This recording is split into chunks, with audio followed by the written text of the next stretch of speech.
Bienvenidos a 360 grados, una visión global de la noticia, un espacio para debatir sobre todo lo que sucede en Colombia y en el mundo. Y hoy 360 iniciará con uno de los protagonistas del panorama político colombiano, quien con sus declaraciones y opiniones crea debate y controversia. Hablamos del Procurador General Alejandro Ordóñez. El Procurador Ordóñez estará en nuestro set hablando de su posición con respecto al proceso de paz con las FARC, tema que lo ha hecho confrontar posiciones con el fiscal general Eduardo Montealegre. También hablaremos con él de la lucha contra la corrupción, del matrimonio gay, un alcalde mayor que lo vive señalando en estos días. En fin, varios temas esta noche aquí con el Procurador Alejandro Ordóñez.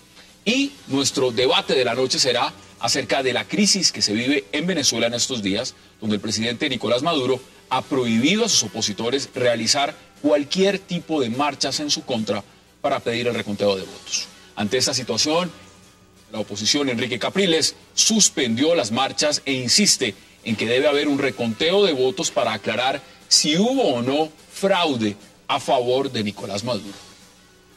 Estos días para Venezuela, tema de debate esta noche en 360, y no se muevan, que ya en segundos le doy la bienvenida al Procurador Alejandro Ordóñez.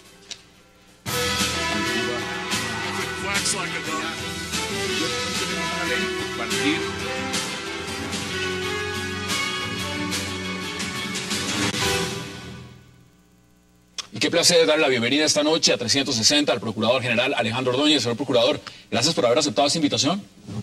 Muchas gracias por la invitación. Mire, muchos temas, muchas preguntas, pero antes que nada, ¿ya le aclaró el gobierno a usted si los miembros de FARC van a pagar cárcel o no? No, el fiscal hizo algunas explicaciones, pero esa es la preocupación que me asiste como procurador, como representante de la sociedad. Y esa es la circunstancia en la cual voy a insistir y voy a poner en alerta a la sociedad colombiana. ¿Es usted un enemigo de la paz? No, soy amigo de la paz. No hay colombiano que pueda ser enemigo de la paz. No hay colombiano que se le pueda catalogar como enemigo de la paz. Todos los colombianos tenemos la obligación, tenemos el deber de procurar la paz, pero la paz no puede ser a cualquier precio. La paz no puede llegarse con impunidad. Cuando dicen que hay que tragarse esos sapos, que no hay un proceso de paz, digamos, en ningún lugar del mundo se ha dado si no hay una gran dosis de impunidad, ¿usted qué dice? Mire, en el pensamiento jurídico y en el orden político se ha diseñado la justicia transicional precisamente para eso, para lograr una paz, para transitar de la guerra a la paz. Pero incluso en la justicia transicional se fijan límites de haber justicia, de haber verdad y de haber reparación. Y en los procesos transicionales la justicia no se puede equiparar con la impunidad, porque la impunidad es una paz que no es sostenible, una paz que no es duradera, y podríamos estar abocados a escenarios posteriores de mayor violencia. Y vamos a verlos. Ahora, ¿por qué no aceptarle un debate al fiscal general? Cuando lo invite le dice, venga y hablemos del tema y pongamos las posturas y debatámoslo públicamente. Mire, yo tengo unas funciones constitucionales. Todo funcionario tiene unas funciones constitucionales y se cumplen esas funciones constitucionales, en el caso mío, rindiendo el concepto ante la Corte Constitucional, y allí es donde se da el debate jurídico, allí es donde se presentan los argumentos jurídicos para que sea la Corte la que defina esa controversia. El ordenamiento jurídico así lo ha señalado. Afrontar unos debates por fuera, unos debates jurídicos, por fuera de esos escenarios, es convertir lo jurídico en político, y eso yo no lo voy a hacer. Cuando se ve lo que está ocurriendo en el marco general de un proceso de paz como este. Y evidentemente el fiscal tiene sus posturas. Posturas donde dice además, y quiero citarlas, no todo puede ser cárcel para los guerrilleros, ya que existen otros medios como la reparación. Uno piensa inmediatamente también, ¿se están dando estos privilegios con militares, con otros sectores, o sencillamente eso es un tema con las FARC? Mire, debe haber justicia, debe haber verdad, debe haber reparación. En todo proceso de justicia transicional debe haber el elemento de la justicia, de la sanción, de investigarse, sancionarse y condenarse a los delincuentes. Nadie está hablando de que se aplique el Código Penal. Se está admitiendo, y la sociedad lo admite, que sea mediante el esquema de la justicia transicional. Pero es indudable que no podemos nosotros pretender que no se pague un solo día de prisión frente a delitos de lesa humanidad. Y cuando dice el fiscal... Frente a crímenes de guerra y frente a genocidios. Y no es cierto. Yo no quiero personalizar el debate. Tengo magníficas relaciones con el señor fiscal. Es un aventajado jurista. De los últimos fiscales es el que mejor conoce el sistema acusatorio. De eso no hay dudas. Pero no es cierto que en Colombia, que los señores de la FARC no hayan incurrido en delitos de lesa humanidad. Es lo que dices, que no hay condenas. Tampoco es cierto que no haya condenas. Hay condenas. ¿Por qué razón? Porque en nuestro estatuto penal no existe el tipo penal del delito de lesa humanidad, ¿no? Pero es indudable que sí existen las condenas relativas a los, como dice el artículo 7º del Estatuto de Roma, condenados por asesinatos, por desapariciones forzadas, por desplazamientos forzados, por violencia sexual, por secuestros, por torturas. Porque los delitos de lesa humanidad son aquellos que se cometen contra la sociedad civil de manera sistemática o generalizada. Entonces, no hay un delito en nuestro estatuto penal que se llame de lesa humanidad. Entonces, equivocado el fiscal. Hay unas conductas que se adecúan a esa definición que hizo el Estatuto de Roma. Entonces, toda conducta, todo acto, todo ataque mejor, generalizado o sistemático contra la población civil es un delito de lesa humanidad. Entonces, todo asesinato, todo secuestro, toda violación sexual, todo desplazamiento forzado, toda desaparición forzada, que se haga como un ataque generalizado o sistemático contra la población civil, se considera delito de lesa humanidad. En el marco entonces legal para la paz, lo que se está mirando como esa figura, ¿usted cómo lo percibe? Mire, lo dije ante la Corte Constitucional, que el marco jurídico para la paz desconoce los compromisos que el Estado colombiano ha realizado y desconoce varias normas de nuestra Constitución.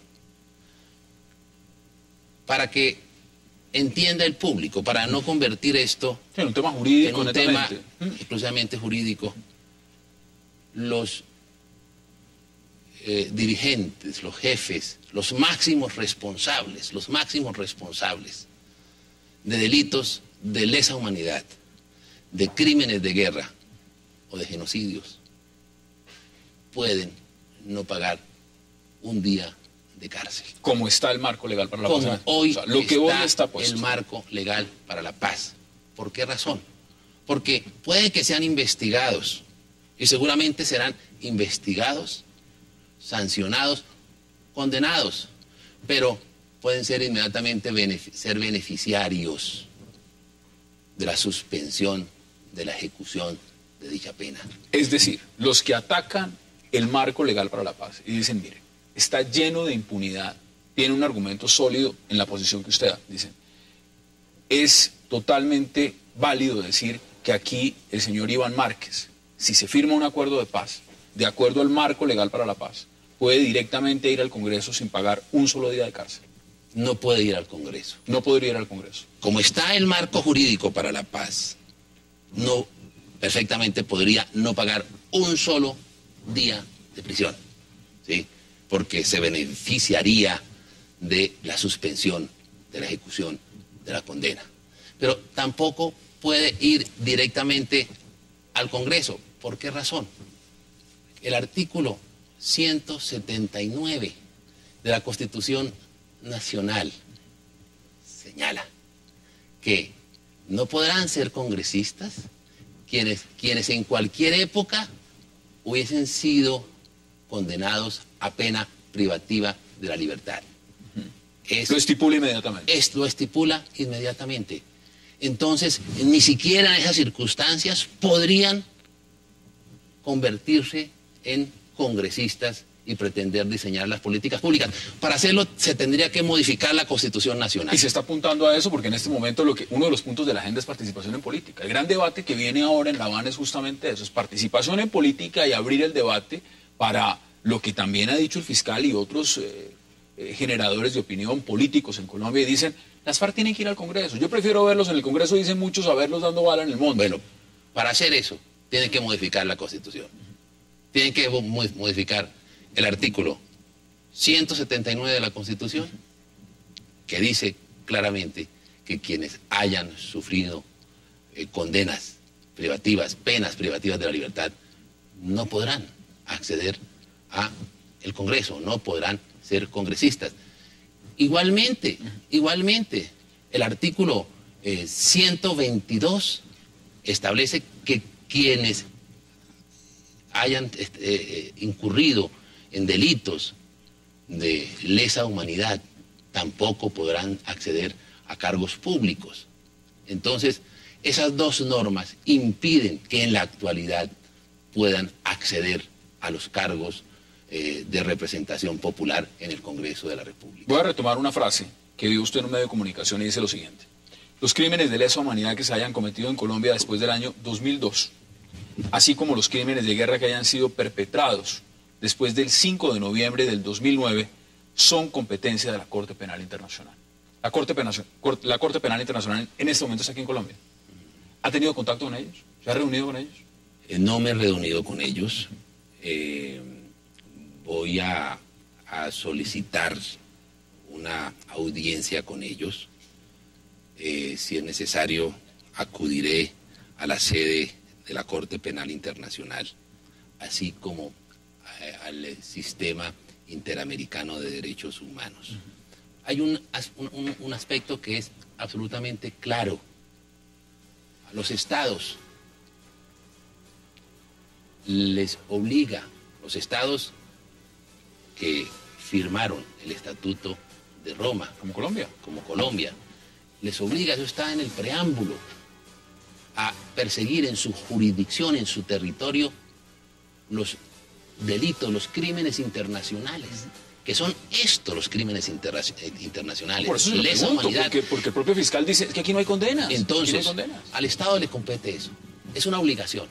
¿Y qué pasa si el Estado o no quiere, o no puede, o realiza una investigación e impone una sanción, pero pasa lo que prevé el marco jurídico, que suspenden la pena, la ejecución de la pena? Son circunstancias donde precisamente la misma normatividad del artículo 17 del Estatuto establece que podría asumir la competencia, desplazar el Estado, al Estado, en este caso, al Estado colombiano. Vamos a andar en el tema. Mire, tengo que hacer una pausa, hagamos la primera pausa y ya regresamos con el señor Procurador General Alejandro Ordóñez. Ya volvemos en 305.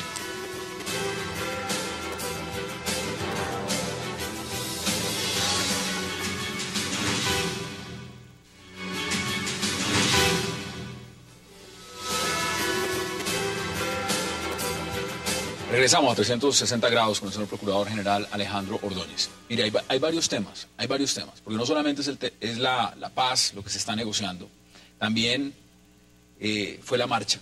Cuénteme cómo vio la marcha.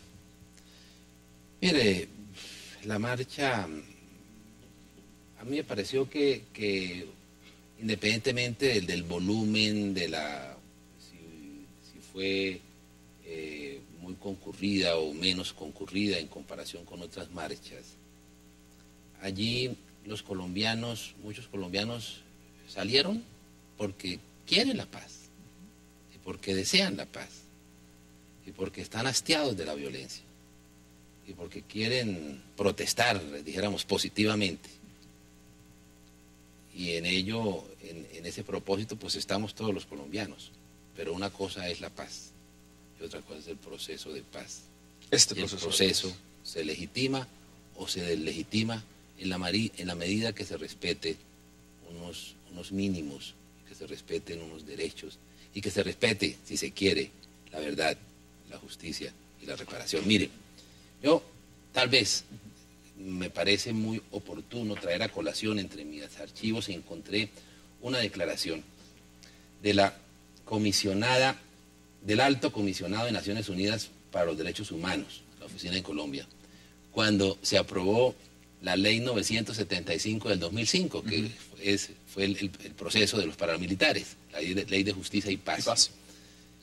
Dijo en su momento el Alto Comisionado: las normas dictadas en procura de que se reincorporen a la vida civil los miembros de grupos paramilitares o de grupos guerrilleros deberán establecer un tiempo efectivo de privación de la libertad que resulte proporcionado a la gravedad de los delitos cometidos.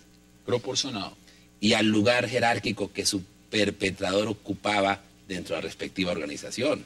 Y el 6 de noviembre del 2009 señala algo que es mucho más revelador o que sirve de argumento en esta discusión. Cuestionamos que una condena de 8 años, porque la pena alternativa, si hay una pena que, de acuerdo al derecho penal ordinario, al código, penal, 60 años, la pena alternativa pues es mucho menos. En el caso de los paramilitares fueron 8 años. ¿Sí? Dice la comisionada: cuestionamos que una condena de 8 años sea idónea cuando se trata de crímenes de guerra y de lesa humanidad. No puede ser de ese tamaño. Siendo que el Estatuto de Roma de la Corte Penal establece una pena mínima de 30 años para este tipo de delitos. No estamos hablando de 30 años. Se debe hablar, para que haya justicia, de unas penas alternativas, pero claro, pero que sean razonables. Y no imponer penas o hacer la caricatura que se pretende hacer. El señor Iván Márquez ha salido diciendo que ellos no van a pagar un día de cárcel. Por eso se lo pregunto, lo ha dicho públicamente: nosotros no vamos a pagar un día de cárcel. Lo mismo decía Mancuso. Yo oí a Mancuso decir que no pagarían un solo día de cárcel. Bueno, ya está extraditado en Estados Unidos. Mire, otro punto: narcotráfico. ¿Tendrá conexidad con delito político? Artículo 35 de la Constitución. Ahora, eso es lo que muchos, lo que algunos pretenderían, convertir en conexos toda esta clase de delitos. ¿Será conexo la desaparición forzada? ¿Será conexo la toma de rehenes? ¿El ataque contra la población civil? ¿La muerte en combate después de haber depuesto las armas? ¿Las mutilaciones? ¿Será combate el reclutamiento? ¿Será conexo el reclutamiento de menores de 15 años, de 18 años? ¿Será conexo el uso de minas antipersonales? ¿El homicidio en persona protegida? ¿Los ataques indiscriminados contra la población? ¿La tortura? ¿El asesinato? ¿El desplazamiento forzado? ¿El secuestro? ¿Será? ¿Quieren apuntarle a eso? Quieren apuntar. Y la sociedad no va a admitir eso. Yo lo hago y lo digo. Es mi condición de procurador, en ejercicio de mis roles constitucionales. Yo debo advertir a la sociedad, porque soy el representante de la sociedad. Algunos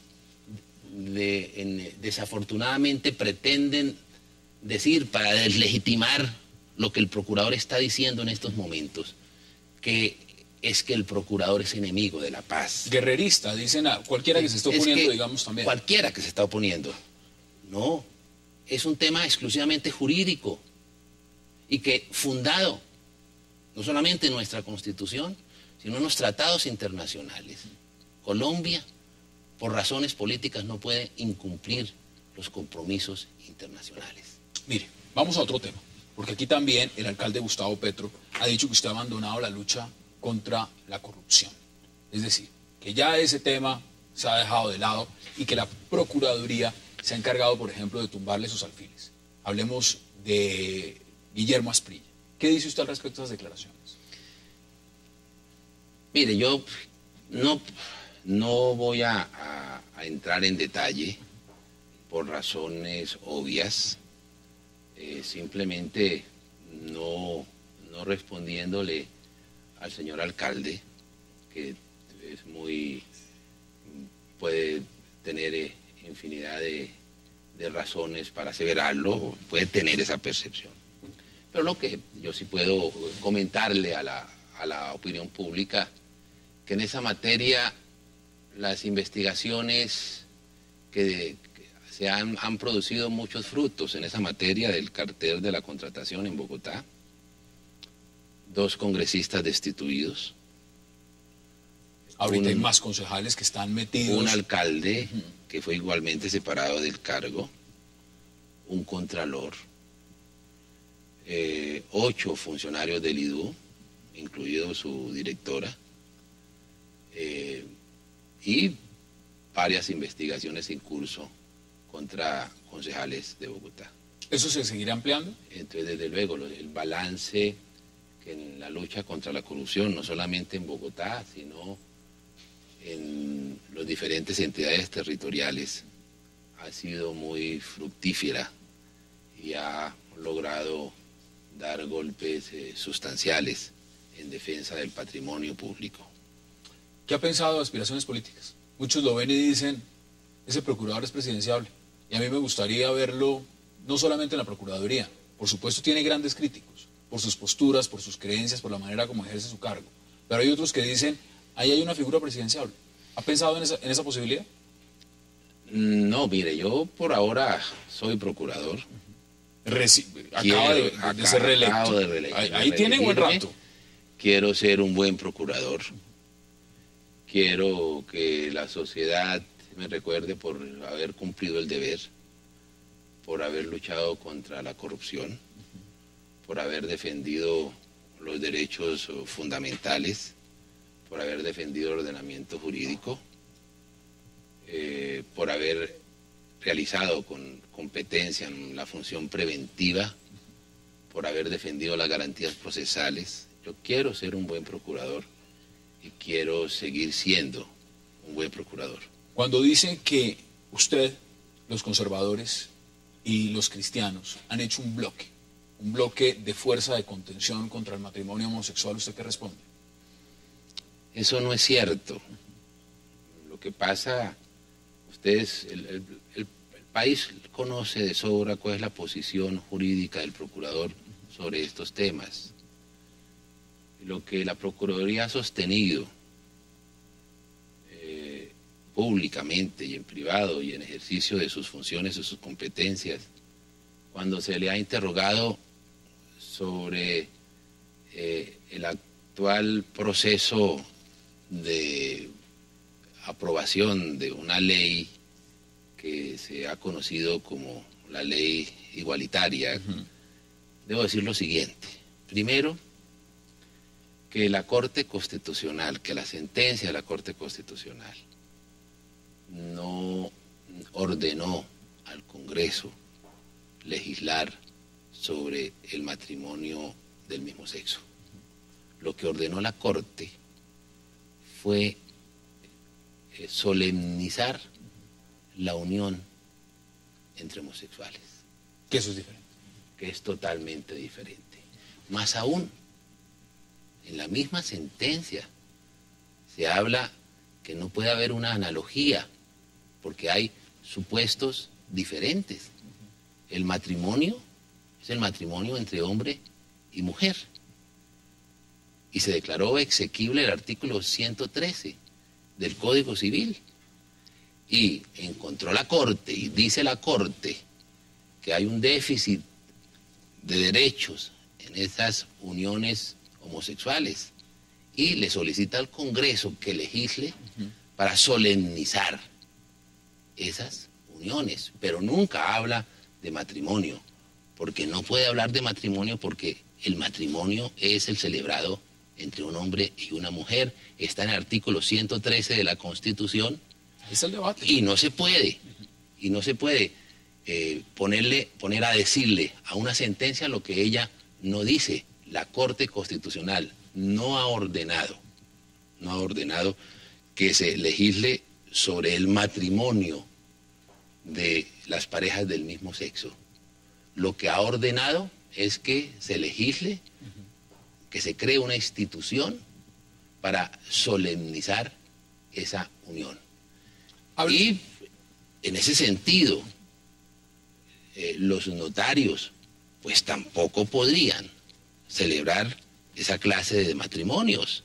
Lo que podrían hacer los notarios, en el caso de que no se apruebe la ley, es precisamente darle solemnidad a ese contrato, esa unión entre parejas del mismo sexo. Eso es lo que dice la sentencia de la Corte Constitucional en este momento. Para que concluyamos, ¿habla usted con el expresidente Álvaro Uribe? He hablado, sí, no mucho. Desde que soy procurador habrá hablado en dos oportunidades. ¿Cómo le pareció las coordenadas? La publicación de esas coordenadas en Twitter. ¿Le parece que eso fue, digamos, en gran debate? Uno ve hoy en día lo que ha significado en el Ministerio de Defensa, lo que ha significado también dentro del debate público. ¿Cómo lo viste como procurador?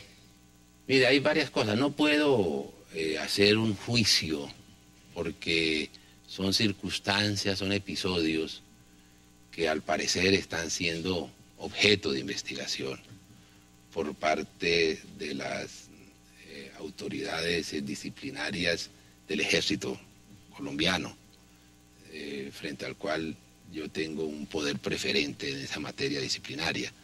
Entonces cualquier juicio de valor que haga yo, pues eventualmente podría afectar la transparencia en el ejercicio de mis competencias constitucionales. En este momento, viendo aquí titulares de prensa, es información también reciente, la ex senadora Piedad Córdoba demandaría al Estado por el tema de las chuzadas por 6.300 millones de pesos. ¿Cómo ve usted ese tema y todo lo que ha representado Piedad Córdoba también?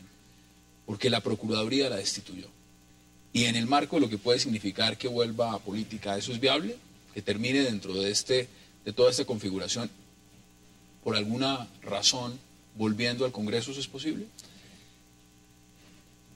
Hoy no podría, porque la Procuraduría impuso una sanción disciplinaria en ejercicio de sus competencias constitucionales y de sus competencias legales. Inmodificable, entonces. De acuerdo al actual ordenamiento legal y ordenamiento constitucional y a la firmeza de las decisiones administrativas. Desde luego, las decisiones del procurador no son decisiones judiciales, son decisiones administrativas y contra ellas proceden las acciones contenciosas administrativas.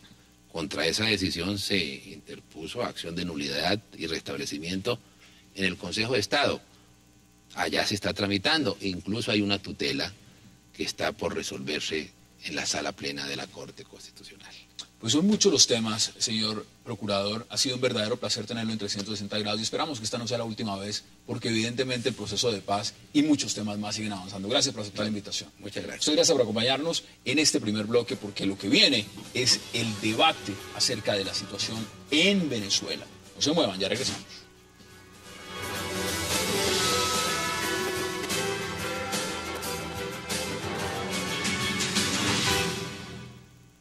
Orquestado que habíamos denunciado. Esta es crónica de un golpe anunciado. Yo puedo decir hoy, hemos derrotado el golpe de Estado, pero ellos van a continuar intentando desestabilizar. Hoy declaro derrotado el golpe de Estado con el pueblo y la Fuerza Armada. Ahora están planteándose para mañana una marcha al centro de Caracas. No se va a permitir la marcha al centro de Caracas. Ustedes no van a ir al centro de Caracas a llegar de muerte y de sangre. No la voy a permitir. Voy a poner frente al fascismo y la intolerancia Así lo declaro. Si me quieren derrocar, vengan por mí. Aquí estoy, con un pueblo y una fuerza armada. Aquí estoy, listo. Hagan lo que quieran hacer. Burgués, burguesito. Burguesito. Esas son las declaraciones del presidente de Venezuela, Nicolás Maduro. Qué placer hablar de este tema. Darle la bienvenida a Ricardo García, a Ángela Verge y también, por supuesto, a Javier Loaiza. Gracias. Ángela, esas son las declaraciones. Habla de golpe de Estado. Dice, no vamos a permitir el golpe de Estado. Aquí no hay manifestaciones mañana. Aquí haces lo que yo le diga. Sí, ¿Cómo ve el panorama en Venezuela? Está sacando toda la artillería pesada, yo creo. Está tan sumamente acorralado que creo que ya está sacando absolutamente todo, porque Maduro tiene que ser consciente. O sea, una cosa es que uno crea mucho en su ideología política y otra cosa es que vea la realidad. Y tiene que ser consciente de que el pueblo venezolano le ha dicho una cosa bastante diferente. No me voy a meter, sinceramente, si hay fraude o no hay fraude. No, es que no lo sabemos si no se permite el conteo. Hasta que no hay documentos y no hay... Soy periodista, entonces si yo veo mis documentos, mis vídeos y todas esas cosas, entonces hablaré. Pero sí es verdad que está sacando toda la artillería. Ya Capriles ha dicho que mañana no va a haber. Creo que está siendo muy cauteloso porque las cosas se están poniendo muy calientes. Ya le están diciendo que es responsable Capriles de un muerto. Correcto. Son muy calientes. Son 7 muertos ya, 60 heridos, 135 personas detenidas. Creo que el ambiente está... O sea, hay un antes y un después. Quitándole esas elecciones son esos 7 muertos y eso hay que tenerlo muy claro. Javier, buenas aquí noches. Evidentemente la pregunta, pues yo no sé si usted va a hacer también como lo dice Ángela, y yo no voy a decir si hay fraude, y también pues evidentemente no hay reconteo. ¿Pero a usted le parece que eso está muy raro lo que pasó en Venezuela? No, eso no es raro. Estaba cantado que bajo ninguna circunstancia estaban preparados ni interesados en entregar el poder de ninguna manera.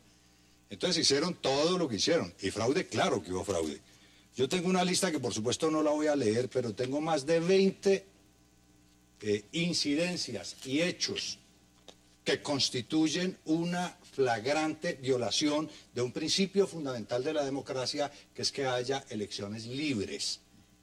Capriles tiene 3.000. Una regla... Sí. Que lo lleven No, donde tenga que llevarlo, ¿no? pero digo 20... Para mí uno de estos 20 que tengo aquí es los 3.000, los 3.000 casos. Pero es que el hecho de no permitir observadores internacionales, el hecho de autorizar y dejar que haya unos motorizados intimidando a la gente con armas, el hecho que el Tribunal Supremo Electoral, la señora Tibisay, autorice al vicepresidente que no era el vicepresidente del periodo anterior, a que siga ejerciendo como gobernante y utilice todos los recursos del Estado y que no tenga, como decía la Constitución, y que no tuviera que renunciar para hacer ¿Puede campaña. haber garantías? O sea, hay circunstancias, pero por montones, que hacen que no hubo unas elecciones ni serias, ni claras, ni transparentes. Un principio esencial y fundamental de la democracia es que haya reglas ciertas para resultados inciertos. Ya Aquí le voy lo que ha a habido dar es la una palabra, manipulación persistente y total para producir un resultado que es el resultado que se dio. Veamos las declaraciones que justamente ha dado Enrique Capriles. Cuando vemos el acta, la constancia de verificación ciudadana,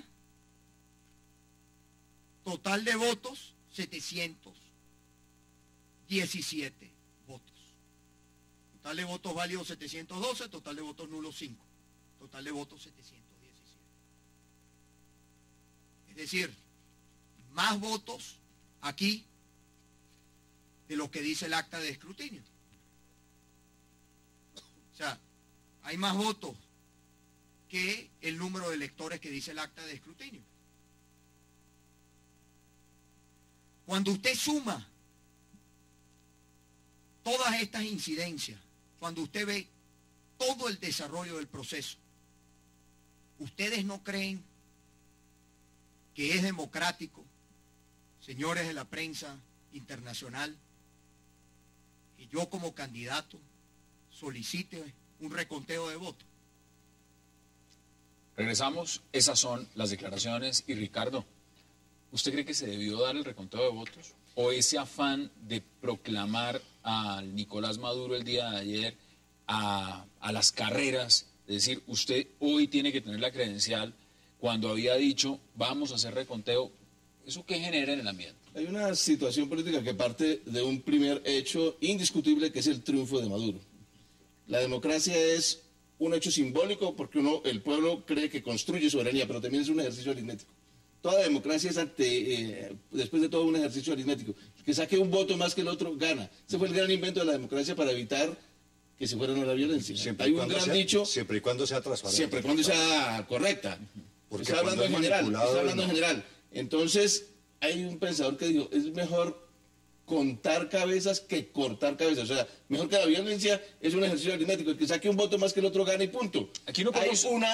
Hay un triunfo de Maduro por 265.000 votos. Eso es un triunfo. Ahora bien, en el supuesto de que haya todo correcto, la contabilización de esos votos. Mientras tanto, hay un triunfo de Maduro. Pero bien, enseguida, ¿qué es lo que hay? Una formalidad jurídica del Consejo Nacional Electoral que dice, puesto que ganó, ya se cumplieron los requisitos, entonces proclamemos el presidente.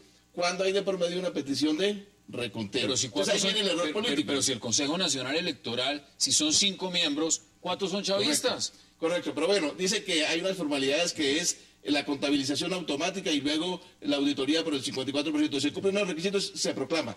Pero esa formalidad en este caso, hay una decisión jurídica que no tiene en cuenta un contexto político y es un práctico casi empate. El uno ganó y todo, pero hay un ascenso de la oposición muy grande y por consiguiente el contexto es de tensión. Pero mire, por consiguiente es válido el reconteo. En mi opinión, el chavismo comete un error al no admitir el reconteo. Sencillamente, si es tan transparente el sistema electoral, pues admites el reconteo. Si no lo admite, vamos por partes. De miles de cajas. O sea, hay un error político al no admitir el reconteo. Bien, vamos por partes. Aquí, hablemos siempre con fuentes, es decir, nosotros podemos estar diciendo durante horas y días y tal que hay un fraude, que no sé qué. Si Capriles tiene esos datos y no confía en los organismos nacionales, que vaya a un organismo supranacional y que denuncie eso, a un tribunal, a lo que sea. Pero ¿eso funciona? Eso funciona, claro. Es que si no creemos en eso, o sea, entonces podemos decir las cosas sin ningún tipo de documento, ningún vídeo, ninguna foto, ni nada por el estilo, ¿no? Eso no es lógico. ¿Por qué no funciona?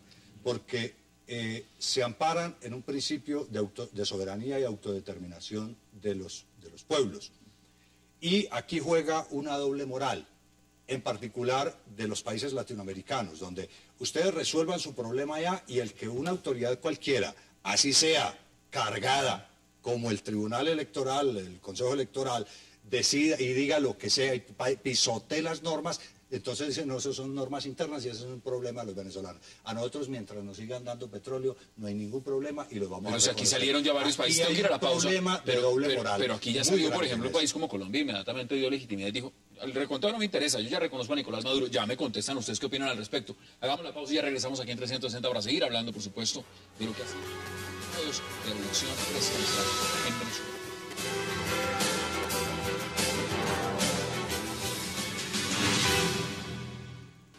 No han lanzado la línea todavía de reconocer que la derecha me reconozca. El día que la lancen se van a dar cuenta. Van a salir todos estos voceros, reconocemos a Maduro, ganó las elecciones. No saben qué hacer ahora, están entrampados en su violencia. Yo solo les digo, aquí hay un solo gobierno nacional, legítimo, constitucional. Gobernador que no me reconozca, no lo reconozco. Listo. Y llamo al pueblo. Los recursos de los estados se los daré al pueblo directamente en proyectos. No reconozco gobernador golpista que no reconozca la Constitución. Así de sencillo. A ver, vamos por partes. El señor está diciendo que no reconoce gobernador que no lo reconozca. 20 gobernadores son chavistas. Es decir, 20 lo van a reconocer. Se refiere claramente a Enrique Capriles y lo llama de una vez golpista. Cuando uno no acepta el reconteo, cuando uno no acepta que la oposición, que ya no es un porcentaje, sino es la mitad del país, no cree en los resultados, tiene dudas sobre los resultados, y uno se proclama al día siguiente de emergencia, ¿quién realmente está haciendo papel de golpista? Yo se los pregunto a ustedes. ¿Quién lo está haciendo, Ricardo? A ver, lo que viene es un momento de tensión, mientras se siga como en estos 2 días, cada uno acusándose al otro de golpista o de haber incumplido las promesas, lo que va a haber es tensión. Acordémonos ¿Tensión es violencia? No, es muy distinto el escenario que puede pasar con López Obrador. El caso de López Obrador en México fue manifestaciones permanentes y desconocimiento de Calderón, que quedó de presidente.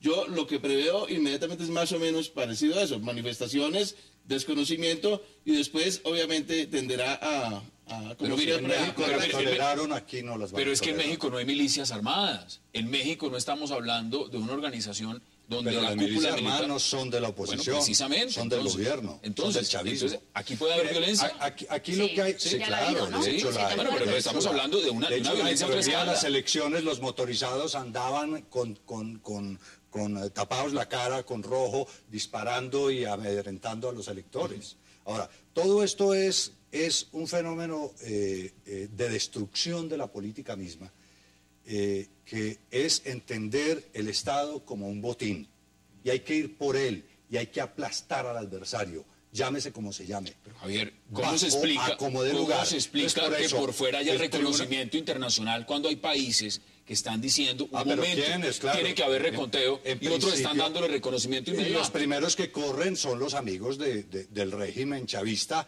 los que se han beneficiado de los regalos de petróleo de Chávez. Bolivia, Ecuador, Argentina. Pero Colombia saltó ahí de Nicaragua. inmediato Bueno, también. Colombia es Pero- otro paseo. Colombia tenemos un gobierno sin carácter y sin personalidad y sin criterio de ninguna naturaleza. ¿Usted cree que el Que gobierno- Colombia contribuye a un elemento gravísimo en América Latina, es que vale más un petrodólar que un voto. Yo no sé, no comparto seguramente ni los que ya han dicho que Maduro es el presidente, ni tampoco Estados Unidos, que no lo ha reconocido. No sé quién es Estados Unidos para decir si reconoce o no reconoce un presidente. A lo mejor es un poco de cautela, tranquilidad, hay una espiral de violencia, son 7 muertos, son tantos heridos, entonces seguramente lo interesante es destensar la tensión. Pero igual que a lo mejor me parece pues precipitada la situación de Santos, me parece igual de indecente la situación de Estados Unidos. ¿Quiénes son ustedes para decir, yo no reconozco eso? Ustedes tienen que valer la soberanía de un Estado. España también Entonces, pidió reconteo, Francia pidió reconteo, La Vale, Unión pero Europea, España... la OEA pidió reconteo. Muy bien, una cosa es que le pidas reconteo y otra cosa es que no reconozcas a un presidente. Son dos cosas diferentes. Todo el que ha mirado de manera objetiva el proceso y ha visto que es un proceso tramposo, un proceso manipulado, está pidiendo que al menos haya un reconteo. Pero ninguno de Para ellos que ha haya- dicho que hay fraude. Para que haya una Ninguno de ellos ha verificación. dicho que es tramposo. Han dicho que reconteo, que yo creo que es como algo sensato. No, pues es que no se puede Como, hablar de por ejemplo, fraude sin Estados hacer Unidos, reconteo. Es decir, Estados Unidos nunca acusó de fraude, sino que se haga la petición de reconteo y punto. Que el mismo Maduro en la noche de las elecciones había dicho que sí hubiese reconteo del 100%, pero después vino la decisión de Tibisay y Lucen en el sentido de que no, y se dejaron atrapar por un error político. Ricardo, pero mire, vamos por partes. Aquí se cuestiona no solamente lo que ha pasado en esta elección, aquí se está cuestionando desde unos meses hacia atrás, y hablo del mes de diciembre, si se dijo la verdad o no sobre la salud del presidente Hugo Chávez, si estuvo gobernando un muerto, si además dio órdenes después de lo que sucedió, si llegó embalsamado o no, eso ya pasa a ser algo que puede ser mito urbano. Pero el tema de fondo es el encargaron siguiente. de la presidencia al vicepresidente del periodo anterior, tenía sí, que asumir ninguna la parte presidencia inmediatamente el señor Diosdado Cabello, presidente de la Asamblea Nacional. Se saltaron ese paso y pusieron al señor vicepresidente.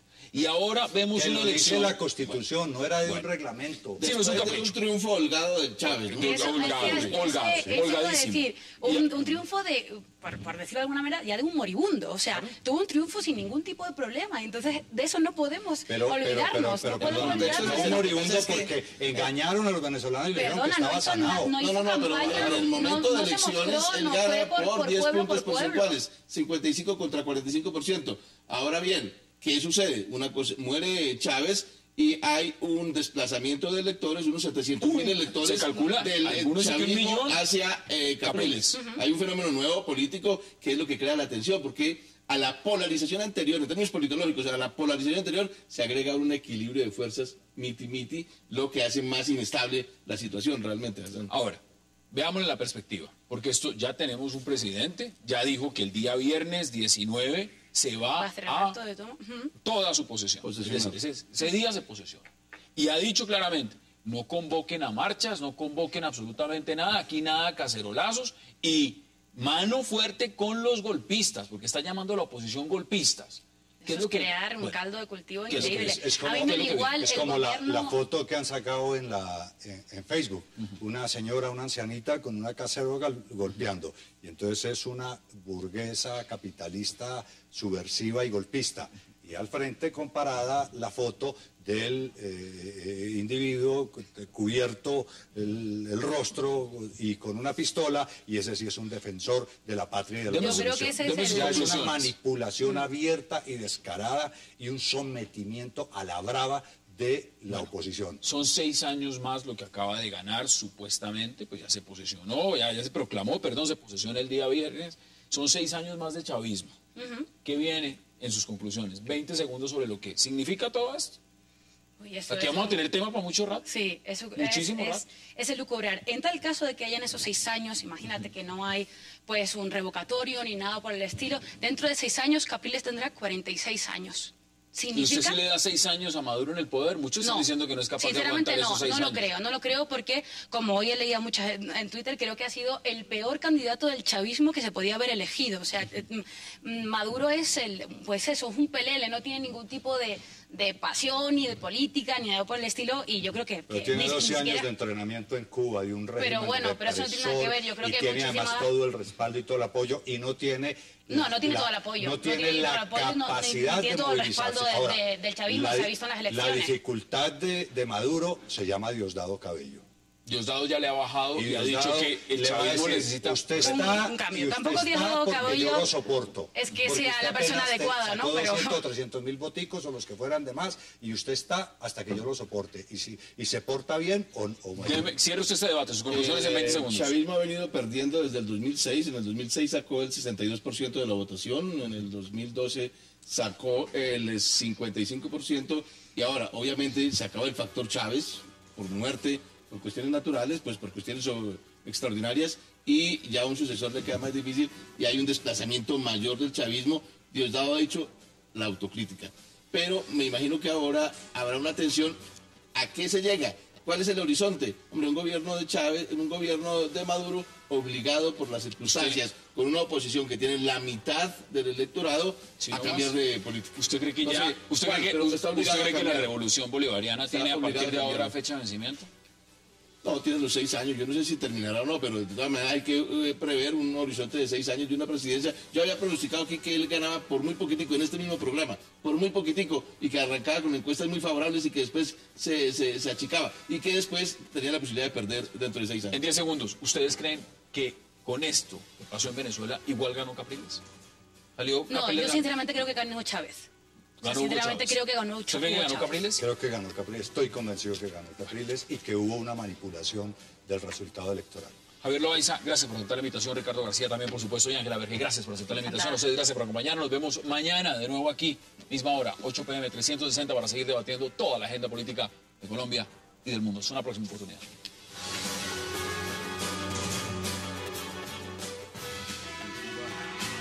Wax like a dog. Yo tenemos una ley a partir